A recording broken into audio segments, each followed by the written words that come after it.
Okay, so today we're going to discuss a bit about qualitative research, but for the most part, but I'm also going to introduce the format of the research reports, and I'm going to do that first so that people who are primarily here for that can just watch that part and then not worry so much about the qualitative stuff. The qualitative stuff is here for people who want that sense of completeness, but it's really only assessed by assignment 4, which is, well, it's out there for people to look at if they're interested, but you don't have to do it. So if you're not concerned with this stuff, you don't have to worry about it.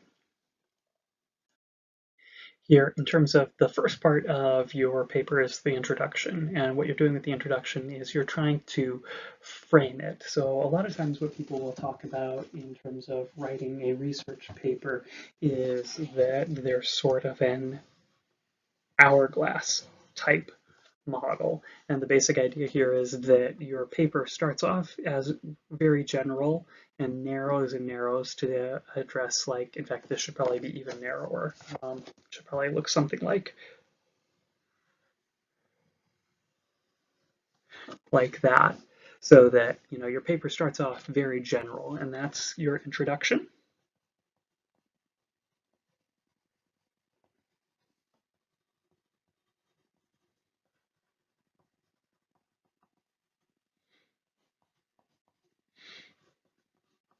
And so you can think about this. So your introduction should be very general and get more and more specific to the point where you're going to be discussing the specific results of your paper. That's the narrowest thing, like the specific results that you found in terms of the tests of your particular hypothesis, and then it broadens back out to, in the end, a final conclusion. And so what you're doing with the very beginning is a lot of times you want to hook people. So you want to talk about something that involves current events or popular culture, or, I mean, it's somewhat more narrow, but other important academic findings or a practical problem that, say, managers might face. Or it could be a hypothetical, in general, you want to probably avoid starting with rhetorical questions.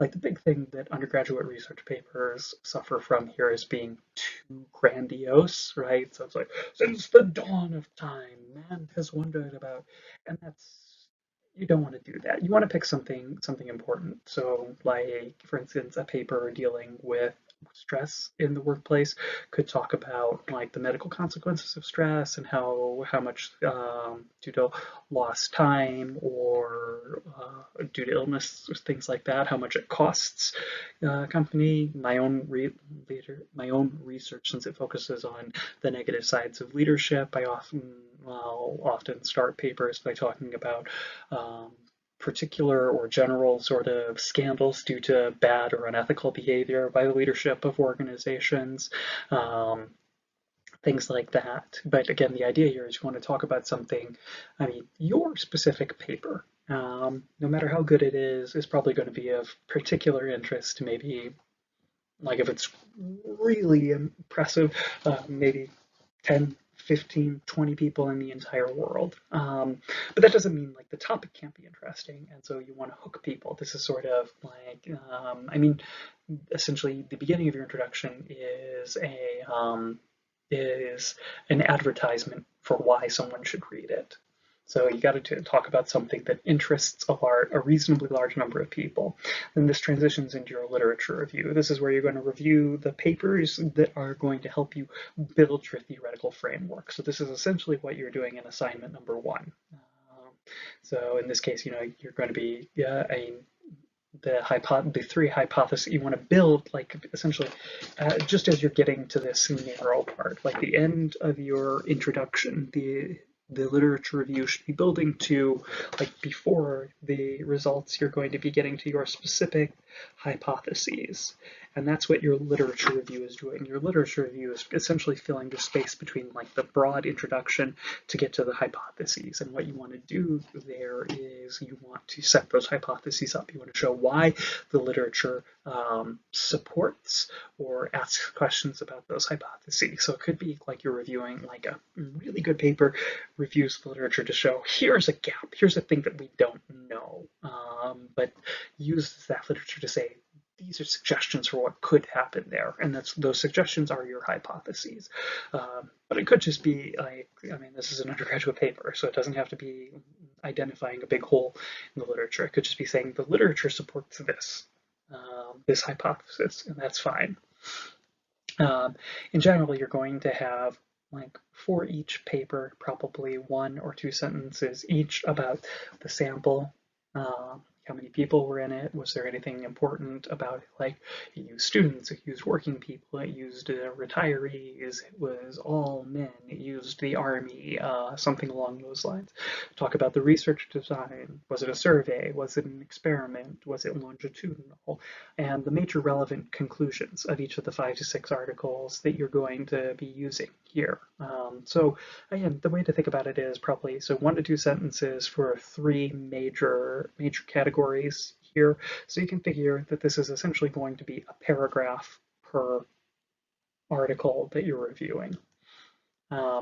Always avoid plagiarism, which means generally you want to minimize the quotes and paraphrase what you're saying there. If you cannot say it any better, if you can't think of any other way, then do an exact quote, and you want to cite, if that's the case, usually, like, we're usually going to be using author date format here. So author's last name or set of authors' last names and the year that it's published. If you use an exact quotation, you want to put the page number that quotation happens on, and you want to put it in quotation marks. If it was a long quotation, you might put it in a block quote, but formatting that can be a pain. So unless you know how to do that, just put exact quotations in quotation marks, but try not to. You don't want to build your paper out of quotations. One can be sort of a flavor, uh, but you want to mostly use your own words. Now, that doesn't mean you're not saying what the other paper said, but saying it in your own words. So you're paraphrasing. Again, as I said, citation style, author's last name, date, and date is usually just the year. There may be exceptions, but probably not in anything that you're going to find. If we're just citing books and paper and research art or journal articles, you're not going to have to worry about that. Like I said, if you do have to use an exact quotation, you want to put the page number that it occurred on that would go after the date. Your whole introduction. So the section is the introduction, and then the literature review is part of it. You want to end with your hypotheses. And these will typically be directional. So you want to say that X is positively related to Y, or men will be higher than women on whatever your dependent variable is. But again, they don't have to be. If you're not able to support a directional hypothesis based on your literature review, don't. I mean, you can put a non-directional hypothesis. It's probably better to have, if you have a directional hypothesis, you'll be able to do a one-tailed test and therefore be more likely to find statistical significance. And if you find statistical significance, it's always easier to talk about your results when they are statistically significant than when they are not. So again, I'm just saying there's good incentive to try to make the case for a directional hypothesis. But if you can't, don't worry about it. It's not something that you're going to be directly penalized for. And generally, this is important. Try to write clearly and without jargon. The first sentence of the paper and the first sentence of each paragraph is particularly important. So when I say without jargon, that means don't use big words for the sake of it. Don't try to sound smart, because generally you won't. Just try to be clear. Try to say what you're trying to get across as clearly as possible. Now, that doesn't mean to use everyday language when it's better to say, to use the technical name of a variable. So for instance, it's not important, it's not something we're going to be using here, but instead of saying, in a research paper, instead of saying the word intelligence, you might want to say general cognitive ability. So again, I'm not saying that to completely avoid technical language, but you don't want to flood things with jargon. It's also important here if you're going to use an acronym. So for instance, something that comes up in organizational behavior, there's a concept called a variable called perceived organizational support. And people usually refer to that as POS. It is a POS, if you know what that means, by the way, but people call it POS. But you should never just say POS the first time you use it. If you're going to be talking about perceived organizational support, you should write out perceived organizational support. And then as part of citing the paper that it's from, you would put in capital P, capital O, capital S in there so that people know from now on, whenever you say perceived organizational support, you mean, or you say POS, you mean perceived organizational support. The one case where this isn't necessary is the word ANOVA is an acronym. It's short for analysis of variance, right? Um, that is so widespread and so common that you do not need to worry about that. You don't have to say analysis of variance analysis of variance ANOVA. Um, that's a commonplace. That's commonplace in all scientific literature, so you don't have to worry about it. Like the idea here is a specialist in job attitudes will always know what you mean by POS, but if you're writing for a not even a lay audience, but a general audience, then so people who are maybe not experts in job attitudes will be reading this and they won't know what you mean by POS. Like I said, it's also a common expression for piece of shit. So like if I was just reading POS in a random context, that's probably what I would think someone was saying, but that's not what we would mean there. In terms of writing the method, you'll talk about participants. So you'll describe the demographics of the participants, like what percentage were male, what was their average age, like if you're using the student sample, what percentage were each of the majors, anything along those lines that is relevant. In general, you want to provide readers with the kind of context that will let them judge external validity. So you'll say, this was a student sample from an urban university in Montreal, or an urban university in Quebec, or something along those lines. You'll also describe data collection and sampling procedure, so that your readers will be able to judge the ethics. You'll say, you mentioned the response rate, which I'll have to provide you. I'll have to check that, because I'll put that up with the other information about it. I don't think I've put that in the materials with um, the the report stuff yet. You also describe the measures. So you'll give the name, the survey measure, who the authors who introduced it. That information is all in the code books that are with the material. You'll give if you're using a multi-item scale, you will provide its Chromevox alpha, and you'll talk about whether the reliability was acceptable or not. And if it's lower than the 0.6 that we've talked about, you'll have to talk about whether or not you're going to use it. So if it's like 0.54, maybe, but if it's 0.48, no. So these are the kinds of things you have to think about as you're going on. When you're reporting things, you want to report descriptive statistics, which gives your readers a feel for the data. So you provide the group means for if there's important grouping variables involved, or the means for the variables. Typically, the approach in management is to give what is called a descriptive statistics thing. So usually it would be, let's just x1, x2, x3, x1, x2, x3.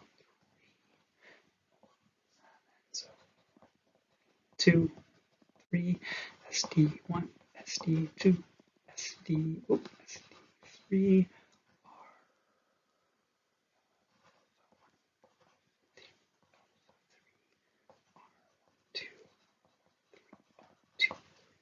So you'll see something like this. You'll see this in most of your papers where we have each of the variables that we're looking at here. So x1, x2, x3 is the way I've listed it here. The column of their means, so that's their overall means, the column of their standard deviations, and then their intercorrelation. So the correlation of variable 1 and 2, 1 and 3, 2 and 3. And a lot of times in an OB paper, or really any paper in management, you'll have their Cronbach's alpha listed on the diagonal of the matrix, the correlation matrix. Now you don't have to do that. Really, all you have to do is provide the means here.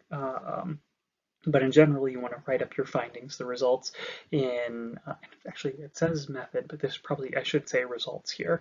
You want to write in, you want to make this user friendly. And so you want to describe the value of your, so report the means as appropriate to whatever test you're doing. So it will be the group means if you're doing, say, a t-test or an ANOVA. It'll be the mean, the overall means for the for each variable involved if you're doing a correlation or regression. So you report, and then you report the test statistics, the T, F, R, chi-square, whatever as appropriate. Report the exact value of the P to 2 or 3 decimal places as you choose. The only exception, as I mentioned, I think last week, is if you have like a very, very small p-value. In fact, if JASP is reporting it as 0, report it as p less than 0.001 instead of saying p equals 0. And in general, this is important. There are no statistics lessons here. So you want to do the right statistical test, but you don't want to be like, the independent variable is a categorical variable with two levels, and the dependent variable is a ratio variable or an interval variable. Therefore, we did a t-test. You don't want to say that sort of a thing. That's understood. You need to know that so you can judge what is the right test to do for the hypotheses that you have written. But you don't want to try to teach statistics in your results section. In general, you may see this. There are exceptions to this when people are like, a couple of my papers have used novel statistical methods, and so I have to teach people about those statistical methods before I just report the results. But that's something that would typically be done in the introduction or a section on analysis rather than in the results. So you're not doing that here. You would explain that elsewhere. And again, in this class, you're going to be doing a t-test, an ANOVA, a correlation, or a regression. Possibly, as we'll discuss today, you could do a chi-squared, but I don't think there would be hypotheses that you could do, but none of them would involve any of the targeted variables from topics A, from survey A or B.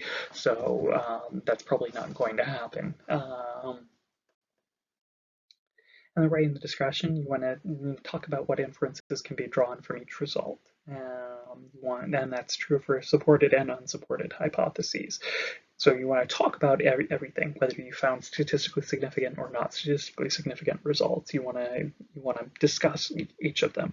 You want to talk about practical implications and recommendations. So what should, like if you're using the student survey, what should students, teachers, or university administrators, is there any implication for how they should handle this?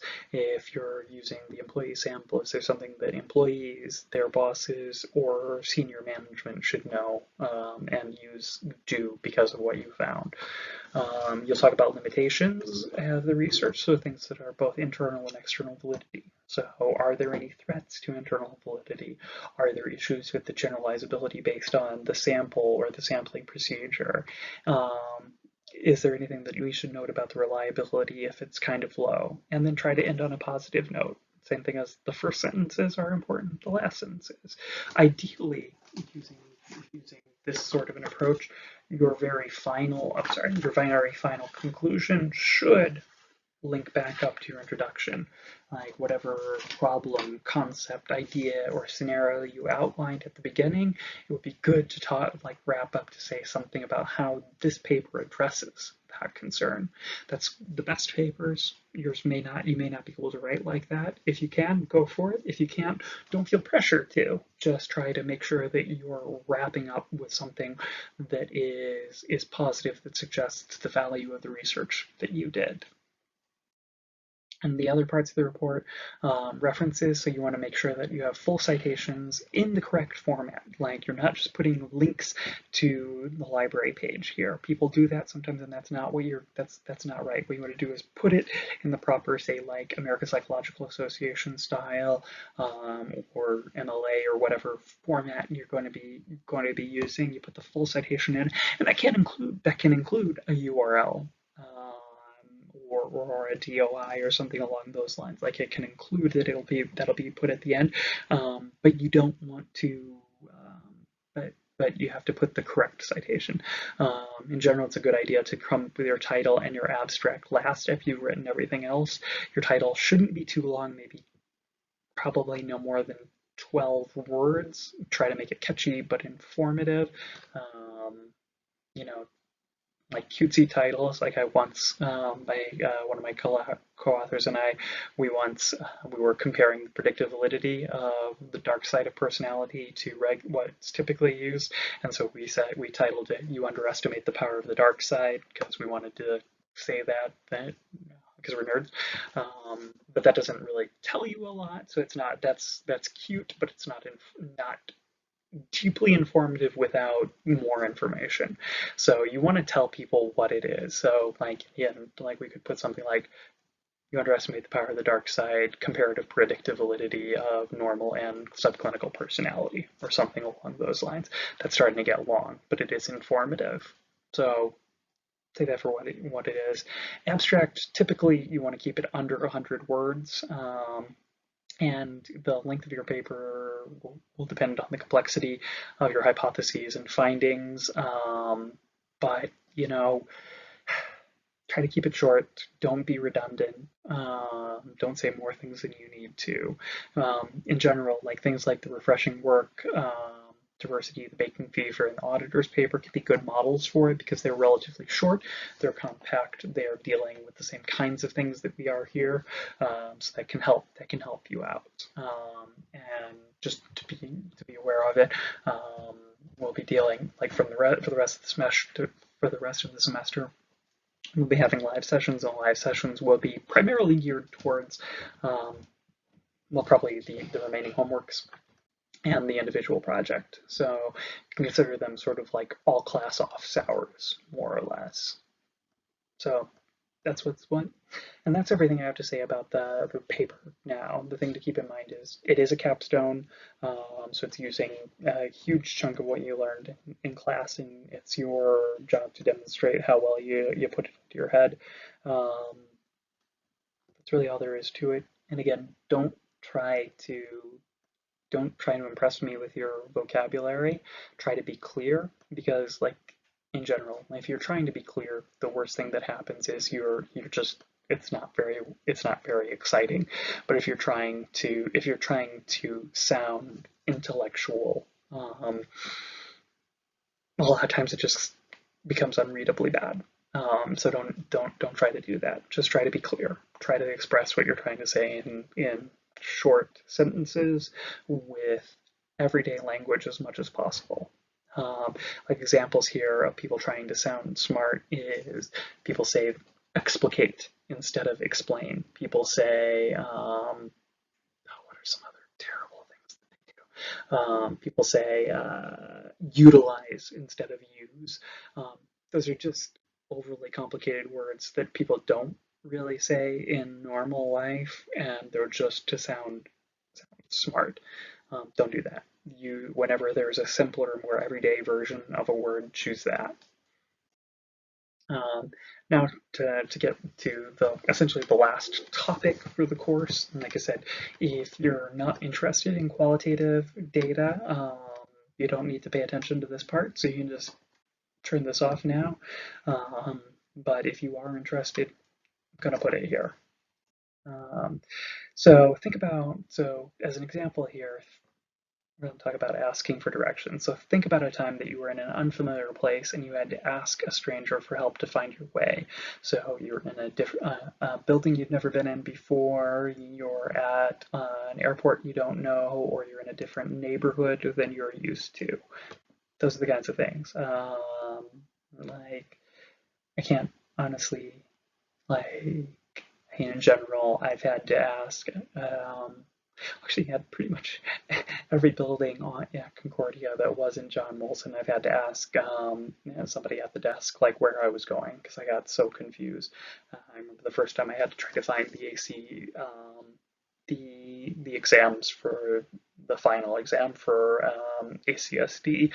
Oh boy, I had to wander around and I had to ask like 2 or 3 people about where to go because the directions the first person gave me were right, but not clear to me. So I had to find somebody else to ask again. Yeah. And then, do people prefer to approach others of the same gender when asking directions? So something like we might have a setup like this. So the person you are male or female. So the subject is male or female. The person the subject approached was male versus female. And in that case, both of the people I talked to were male, but they were also the only ones around. So I would have 2 in here. So the basic idea here is this is called a cross tabulation. So the basic idea here is we would have the numbers of people from our total sample in these squares. So we would actually, so let me just erase that because I wasn't playing by the rules and that's probably not the way it would work out. But let's say we had 15 people here, 17 here, 8 here, and 10 here. We would have the total, should give us our total sample, which is, I'm not going to add that up right now. Just made those numbers up. So 15 plus 17, which is 32, plus 8, which is 40, well, 50. I just picked those numbers and it wound up being really, I wasn't even thinking about it. So anyways, so this would give us a total sample size of 50. And the way you can think about it is then we also have margins, which we could talk about here. So 15 plus 17 is 32. 8 plus 10 8 plus 10 is 18, which should add up to 50. Oh god, I'm so bad with the cursor. So, or the, should probably do this. And then it's 27, and then 15, 23. So we have a margin this way. So this is the total. This is basically everybody that males asked. So they asked 23 people. Everyone the females asked, they asked 27 people. There were 32 males approached and 18 females approached. So our total sample is 50.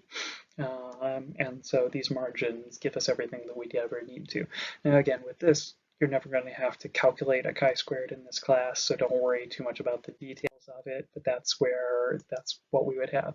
So when we have a chi-squared is appropriate for this kind of qualitative data, when we have both a bivariate hypothesis where both variables are nominal, and the statistical test to use is chi-squared. So basically, so with kind of stuff that is available on the samples that we've worked with, like say a student sample, gender and major.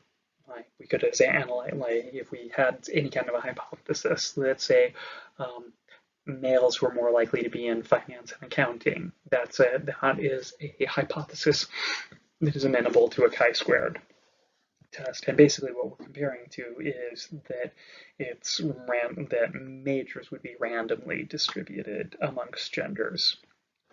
So that's all that's going on there.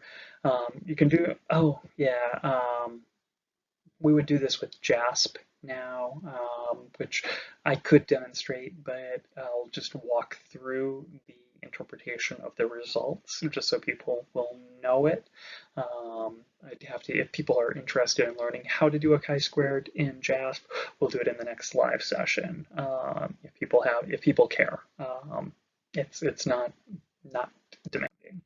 So this is what the output in SPSS looks like, and as you can see, in general, yes, the output is very, very similar in JASP to that. So we have, this is gender by gender cross tabulation. So these are actual numbers for what we just did with finding directions. So in this case, there were males asked 9 males and 4 females, females asked 8 males and 14 females, 13, 22, 17, 18. So for a total sample of 35. In this case, we got, so our chi-squared is the important thing here. So we've got a nearly or a marginally significant result here. If we use Fisher's exact test, which is actually pretty problematic, it would still be marginally significant. This is if it was one-sided, we would have near marginal significance, just like we have up here. So, well, in all cases, this is marginally significant. So there does seem to be some slight evidence that people prefer their own gender when asking for directions. In general, with this, we would report the cross tabulation and the chi-squared and the chi-squared value, so 3.5, and its p-value 0.6. And you would describe it as marginally significant, unless you're being a stickler, as I've talked about, and just describe it as non-significant. So describe frequencies or percentages. Okay, yeah. And we've already, I mean, this is everything that we just discussed here, but now we're going to translate that into words. Of the 13 male participants, 9 of them, 69%, had approached another man when asking for directions, while 4 of them had approached a woman. Of the 22 female participants, 8 of them, 36%, had approached a man, while 14% of them, 64%, had approached another woman. We conclude that there was a marginally significant tendency for pedestrians to select a stranger of the same gender when asking for directions. Chi-squared equals 3.53, p equals 0.06. So again, that's how we would report the results for something like this. Pretty straightforward, nothing major. Let's just take a look at the kinds of tests that we would have. So age is related to the length of delay in asking for directions. So in this case, we have age, which is a ratio scale variable, and length of delay. So it's a time measurement, which is another ratio scale. So we would test this with a correlation or a regression. Since they're just two variables, we'd probably do a correlation, but if we wanted to make predictions about this, we would use a regression model, a simple linear regression in that case.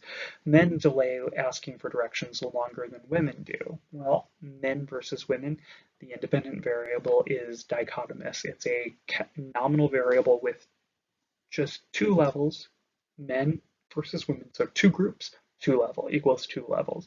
But the outcome is, again, delay, that's time, that's ratio. So we have a nominal independent variable and a ratio dependent variable. So this is going to be some kind of a mean difference test. Since the independent variable has 2 levels, a t-test is the most appropriate. An ANOVA wouldn't work here.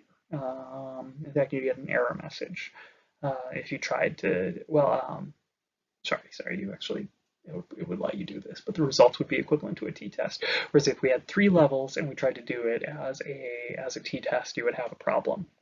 People prefer to approach others of the same gender when asking for directions. So here, both the independent and dependent variable is gender.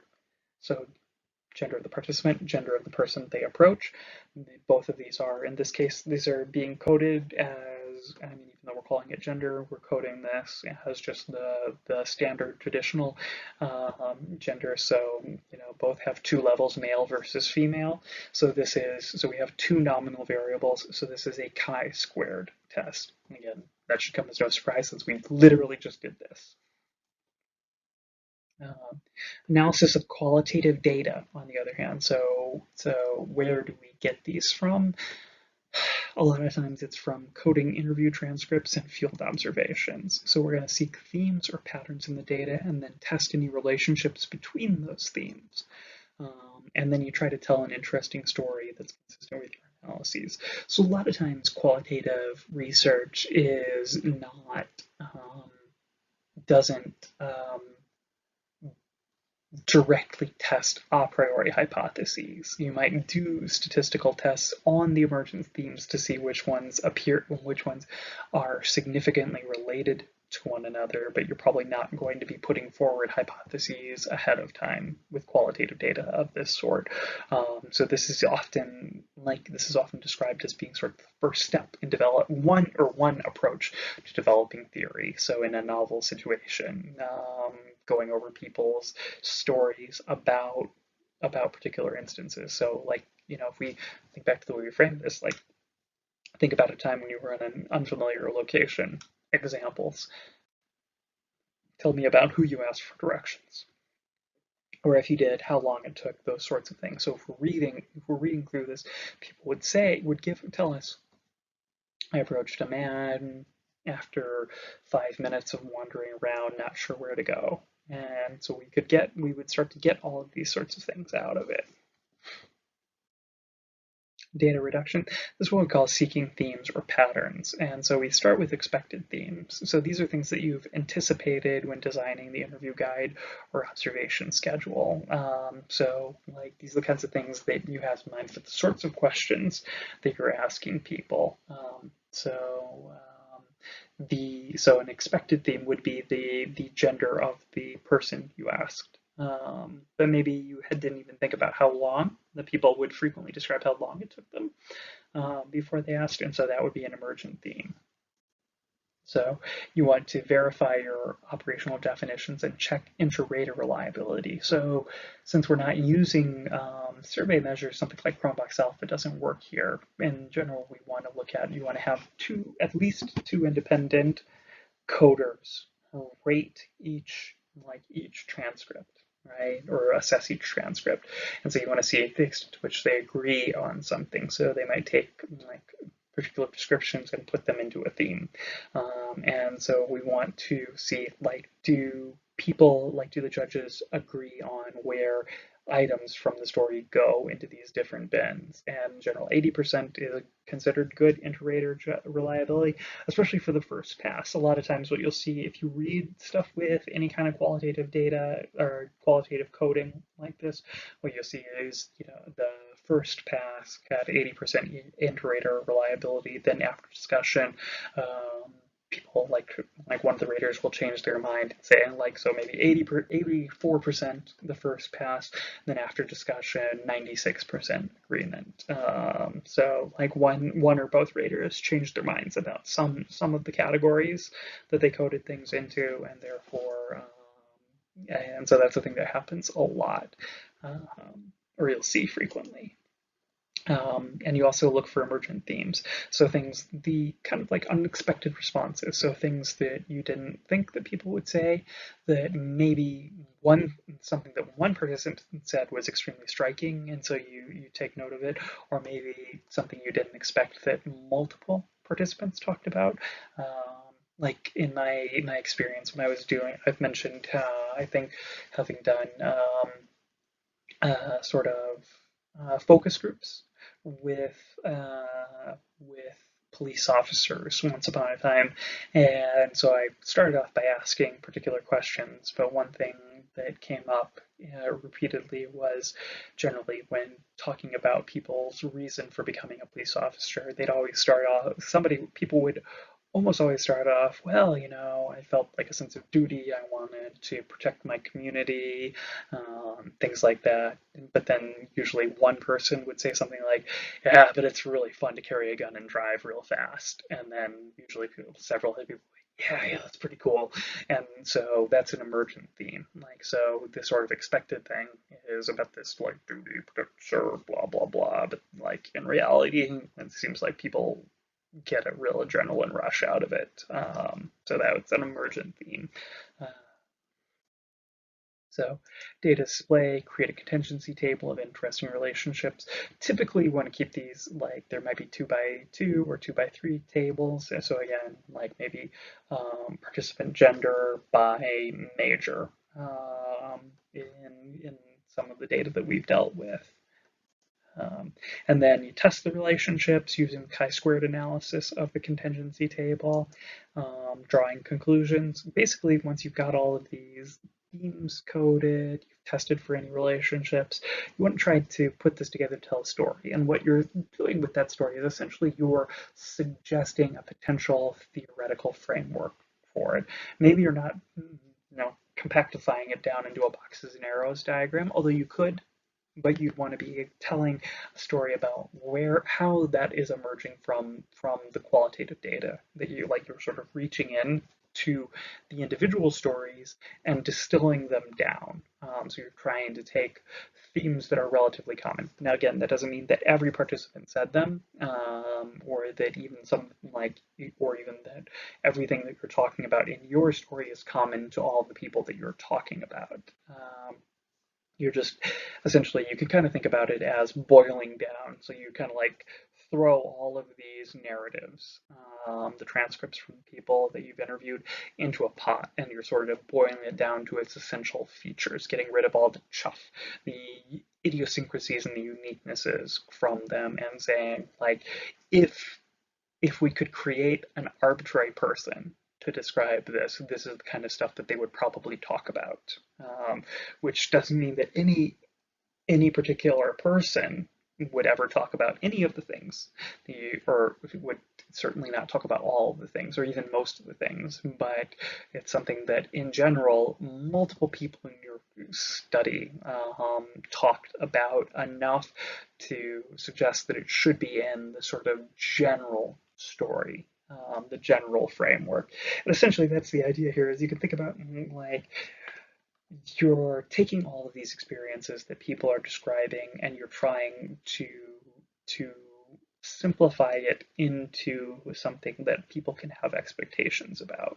So each individual person's story is unique, but they reflect probably enough commonalities that you can give people a set of expectations for entering a similar setting. So that, like, if any of the things happen, that they wouldn't be surprised by them. And that's the kind of thing that a lot of our theories are doing, is they're trying to give people a framework for interpreting the otherwise multifaceted experiences that happen to them.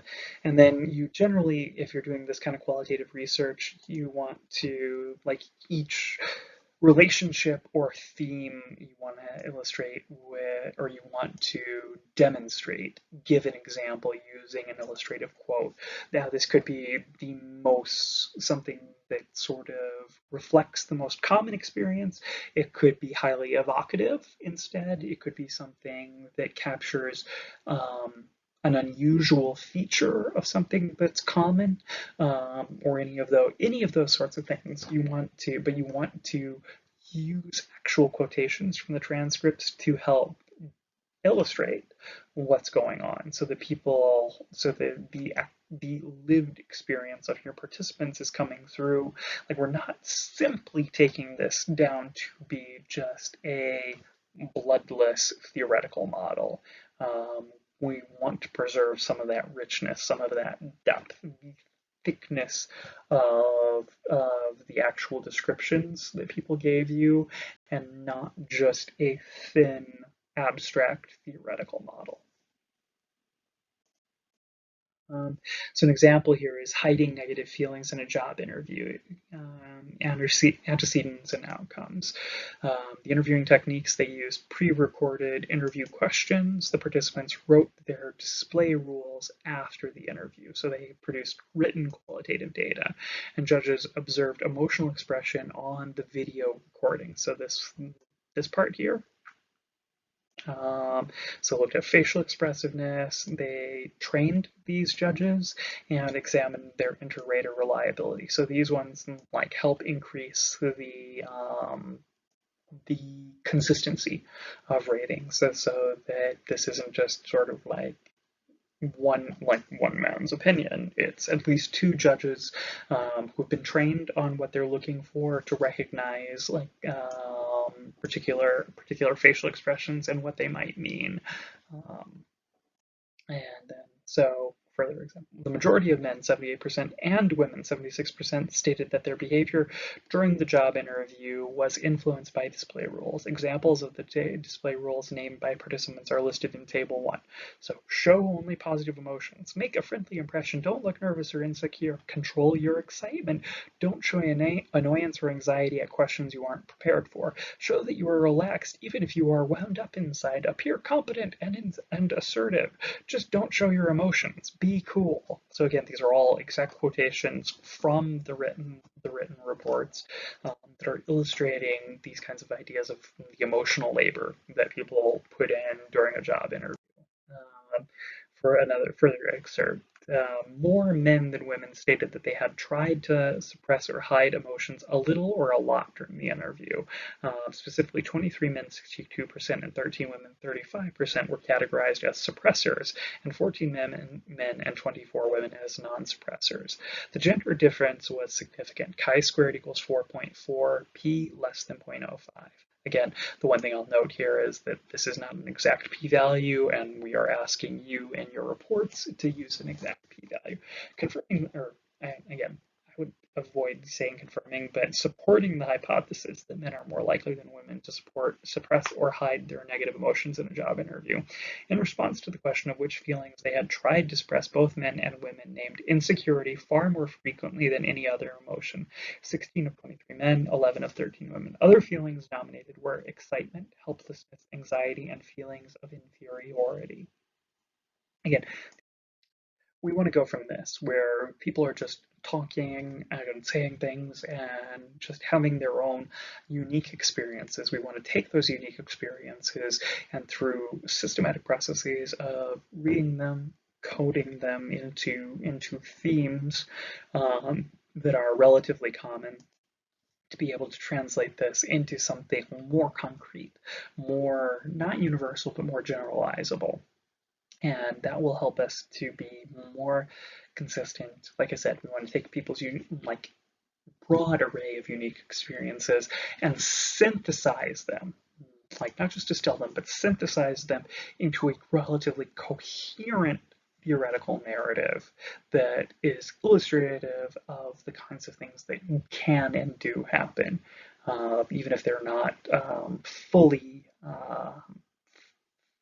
consistent over people.